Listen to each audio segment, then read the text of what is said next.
Welcome back to my new video. আশা করি তোমরা সকলেই খুব ভালো আছো। রেডি হয়ে আমি তো বেরিয়ে পড়লাম ঘুরতে যাওয়ার উদ্দেশ্যে। এই গরমে তাই কি হয়েছে, একটু ঘুরতে না গেলে হয়? তোমরা অনেকে ভাবতেই পারো এই গরমে মানুষ বাঁচছে না, আর তো এরা যাচ্ছে ঘুরতে। হ্যাঁ, একটু ঘুরতে না গেলেও হয় না, গরম তো কি হয়েছে।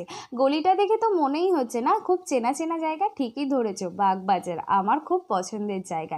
গঙ্গার পাড়ে হাওয়া খেতে 3 বান্ধবী মিলে চলে গেলাম। আর এই দেখো কি সুন্দর ছিল না আজকের গঙ্গাটা, পরিবেশটাই অন্যরকম ছিল। আমার তো বেশ ভালো লাগলো। আমি বেশ গঙ্গার পাড়ে বসে গঙ্গার মজাটা নিচ্ছিলাম, আর সাথে কুলপি, পাঁপড় ভাজা এইসব খাচ্ছিলাম। আর এখানে কনক বলছে আমাকে কেউ খাইয়ে দিল না, ও একা একাই খাওয়া শুরু করে দিল।